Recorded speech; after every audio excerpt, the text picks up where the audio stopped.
అది సాధించాలి అంటే ఎంత చదువుకున్నా సరే స్వయం ప్రజ్ఞ ఉండాలి, సొంతంగా గ్రహించే శక్తి ఉండాలి.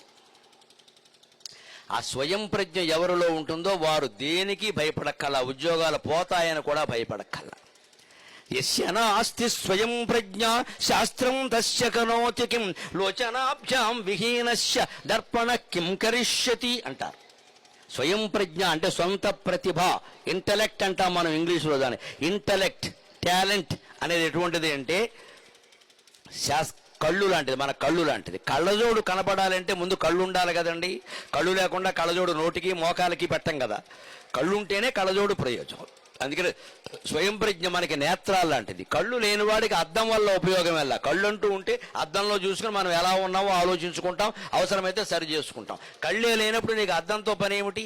సొంతంగా గ్రహించగలిగే ప్రజ్ఞ లేనప్పుడు ఇబ్బందులు చాలా ఏర్పడతాయి. అందులో ఇవాళ విద్యార్థులు రేపు భవిష్యత్తులో చాలా ఒత్తిడిని ఎదుర్కోబోతున్నారు. ఇప్పటికే మీరు పత్రికల్లో వార్తలు గమనించండి.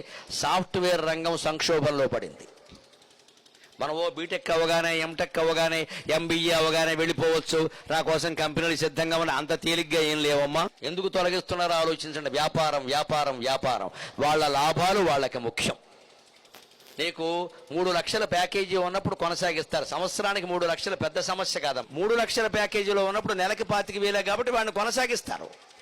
అది క్రమంగా 6 లక్షలు, 7 లక్షలు, 8 లక్షలు కలిగి వీడి జీతం నెలకి ₹1,00,000 దగ్గరికి చేరిందనుకోండి, తీసేస్తారు. ఇంకా ఎలా ఆలోచిస్తారంటే యాజమాన్యం, ఈ 1,00,000 పెడితే 4 వస్తారు కదా, వీడెందుకు ఇక్కడ పని లేక అని. బాగా పనిచేస్తే జీతం పెంచాలి కాబట్టి తీసేస్తారు. బాగా పని చేయకపోతే ఎలాగూ తీసేస్తారు. తీసేయడానికి మేనేజర్ని పెడతారు ప్రత్యేకం. తీసేయడానికి మేనేజరు. వీళ్ళని తీసేయకపోతే వాడిని తీసేస్తారు. రావణాసురుడు మారీచుడితో ఓ మాట అంటాడు రామాయణంలో, నువ్వు వెళ్ళి రాముడి దగ్గరికి వెళ్లాల్సిందే మాయలేడి రూపంలో అంటాడు. అంటే ఆయన అంటాడు, పాపం మారీచుడు, రాముడు చంపేస్తాడయ్యా అంటే, వెళ్ళకపోతే నేను చంపేస్తానంటాడు.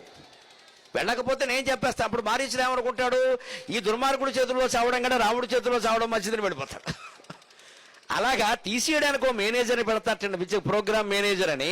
ఆయనకు టార్గెట్ ఏం పెడతారంటే, ఈ ఏడాది అయ్యేలోగా 100 మందిని లాగేయాలని ఇష్టం, లేకపోతే నేను లాగేస్తాను. వాడు మొత్తం ఏ గ్రేడ్ వాడిని డి గ్రేడ్ వేస్తున్నాడు. ఈ ఒడుదుడుకులు మొత్తం తట్టుకునే విధానమే విజయ సూత్రం. అది మనకి భర్తృహరి సుభాషితాల్లో చెప్పాడు. అది ఒక్కటి మీరు జాగ్రత్తగా గుర్తుపెట్టుకుంటే, ఉద్యోగం ఉన్నా లేకపోయినా, ఎంత డబ్బు సంపాదించినా, మామూలుగా గడపాల్సి వచ్చినా సుఖంగా ఉంటారు. ఏమిటో తెలుసా? బ్రహ్మలోకంలో వర్ణన గురించి చెబుతాడు సార్. బ్రహ్మదేవుడు వాహనం ఏమిటండి? హంస.